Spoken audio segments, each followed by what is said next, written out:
Assalamualaikum warahmatullahi wabarakatuh. Shalom, Om Swastiastu, Namo Buddhaya, dan salam kebajikan. Salam sejahtera bagi kita semua.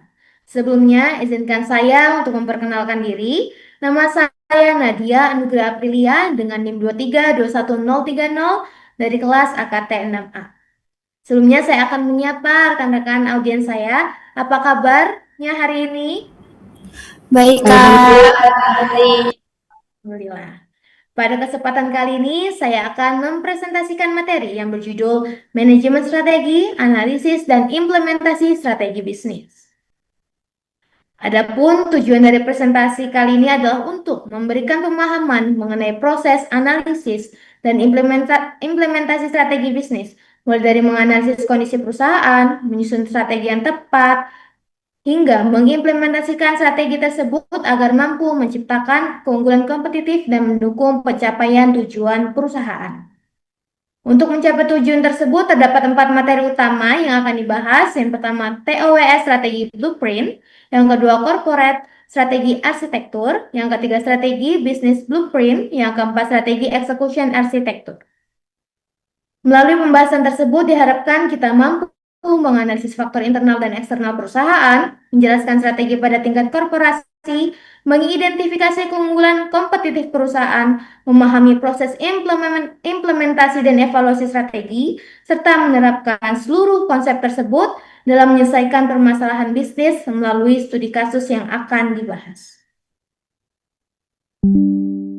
Sebelum masuk ke pembahasan utama, saya akan menjelaskan hubungan dari keempat materi yang akan kita pelajari. Tahapan pertama dimulai dengan TOS Strategi Blueprint, yaitu menganalisis kondisi internal dan eksternal perusahaan. Hasil analisis tersebut kemudian akan menjadi dasar dalam penyusunan corporate strategi arsitektur. Selanjutnya, perusahaan menentukan cara bersaing melalui strategi bisnis blueprint. Tahapan terakhir adalah strategi execution arsitektur, yaitu mengimplementasikan strategi melalui pengelolaan sumber daya, pelaksanaan program kerja, serta evaluasi terhadap hasil yang akan dicapai. Materi pertama yaitu TWS Strategi Blueprint. TWS Strategi Blueprint merupakan alat analisis yang digunakan untuk mengidentifikasi kekuatan, kelemahan, peluang, dan ancaman dalam menentukan strategi perusahaan. Menurut Delano, analisis TWS ini membantu perusahaan memilih strategi yang lebih terarah karena mempertimbangkan kondisi internal dan eksternal secara bersamaan. Dalam TWS terdapat 4 komponen, yaitu strength atau kekuatan, weakness atau kelemahan, opportunity atau peluang, dan threat atau ancaman. Keempat komponen tersebut kemudian dikombinasikan menjadi 4 alternatif strategi, yaitu SO, WO, ST, dan WT.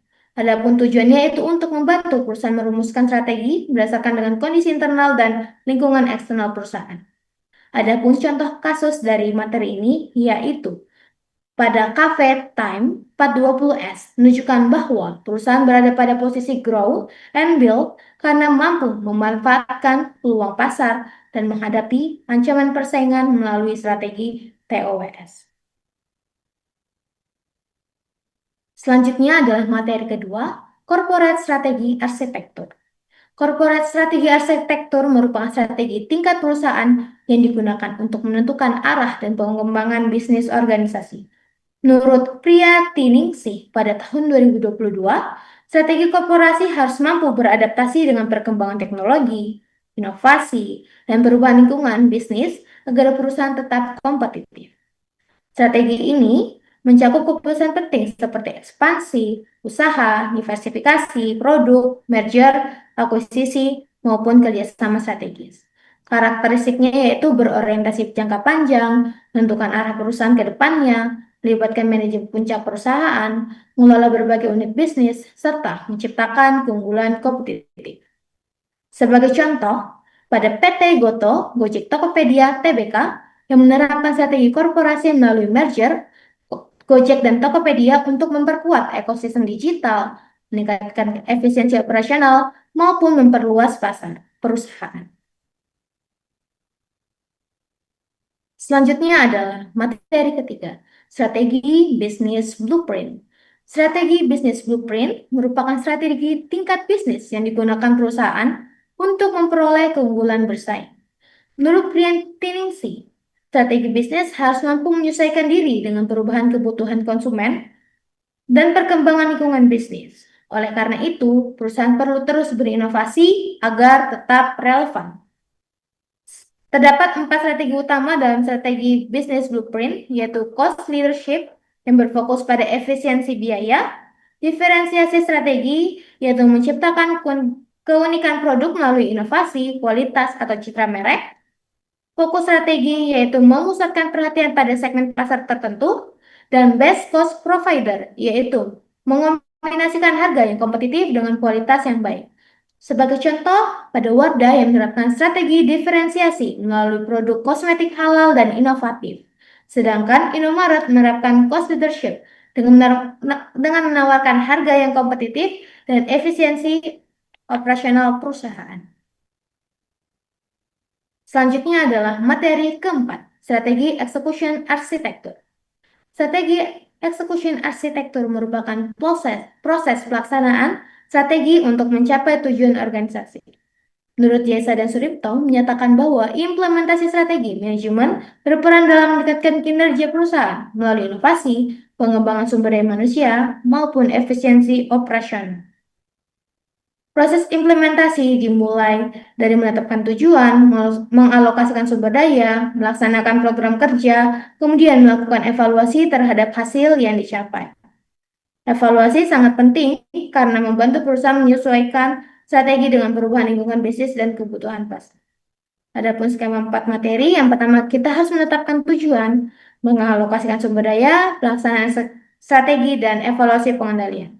Sebagai contoh, pada PT Indofood CBP Sukses Makmur Tbk mengimplementasikan strategi melalui inovasi produk, pengembangan sumber daya manusia, dan meningkatkan efisiensi operasional.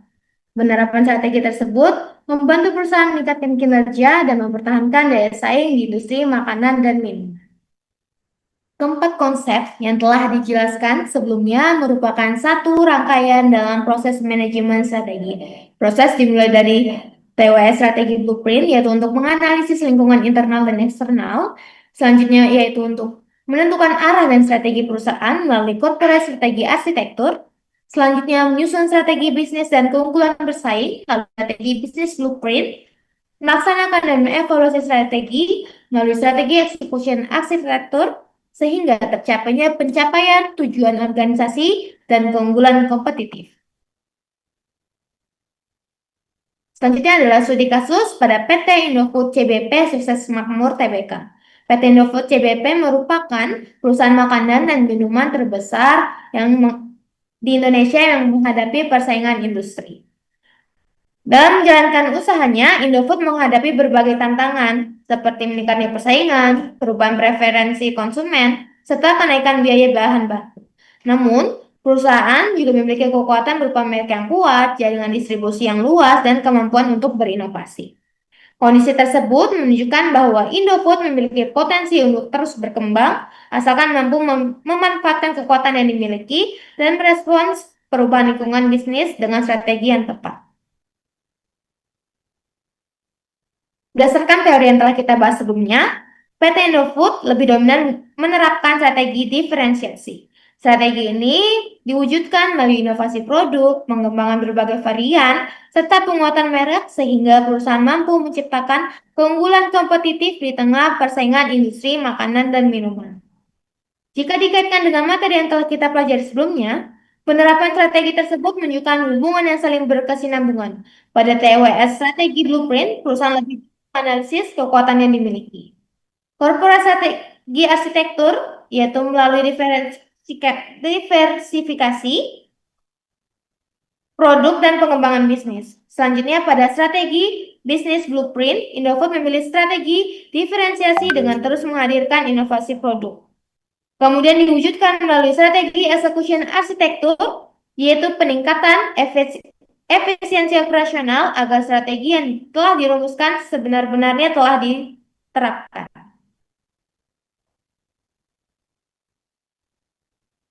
Berdasarkan hasil analisis, dapat beberapa rekomendasi yang dapat diberikan.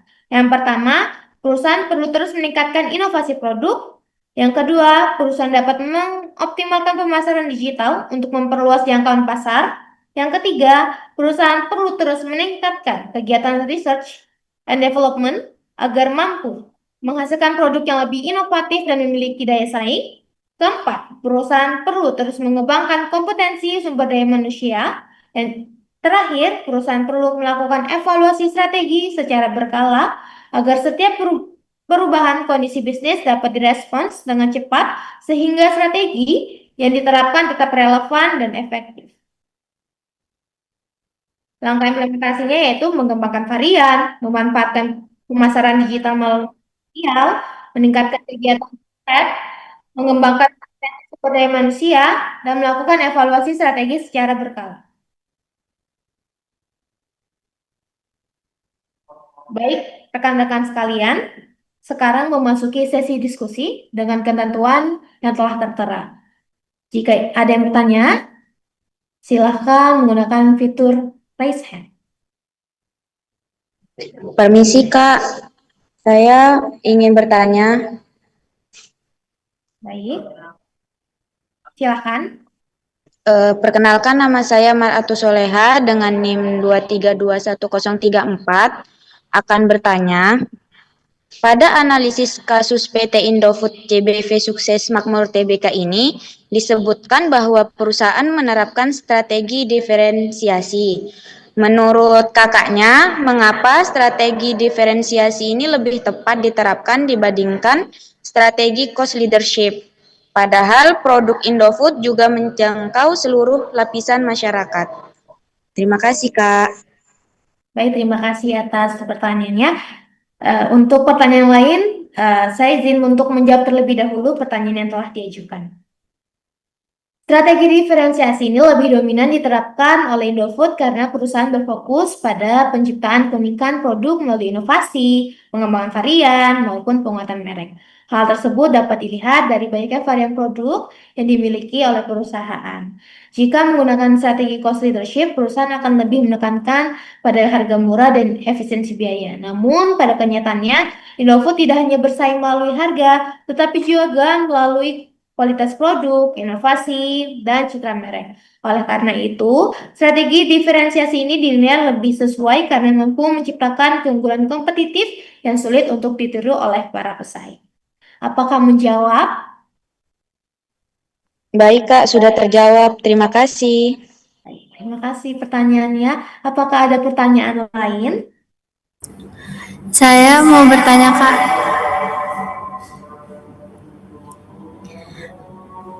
Dalam materi dijelaskan bahwa TOWS menjadi dasar penyusunan strategi perusahaan.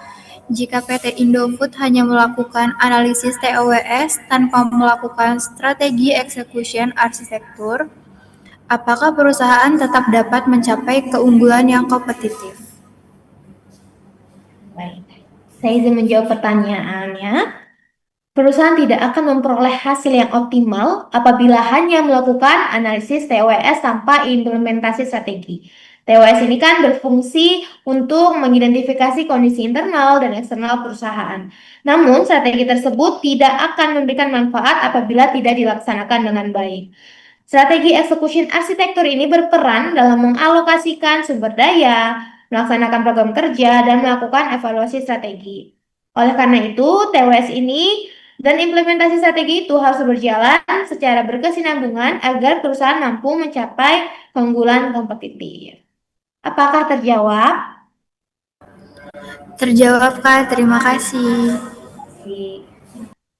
Sebagai penutup, terdapat beberapa poin penting yang dapat disimpulkan. Yang pertama, TWS Strategi Blueprint merupakan tahap awal dalam manajemen karena membantu perusahaan menganalisis kondisi internal dan eksternal. Kedua, corporate strategi arsitektur berperan dalam menentukan arah perusahaan melalui berbagai keputusan strategis. Yang ketiga, strategi bisnis blueprint membantu perusahaan memilih strategi bisnis yang sesuai untuk memperoleh keunggulan kompetitif. Yang keempat, strategi execution arsitektur memastikan bahwa strategi yang telah dirumuskan benar-benar dilaksanakan melalui pengalokasian sumber daya, pelaksanaan program kerja, serta evaluasi secara berkelanjutan. Materi yang saya sampaikan disusun berdasarkan beberapa referensi ilmiah yang telah terlihat di PPT saya. Demikian presentasi yang dapat saya sampaikan. Kurang lebihnya mohon maaf. Wassalamualaikum warahmatullahi wabarakatuh. Shalom, Om Swastiastu, Namo Buddhaya, dan salam kebajikan.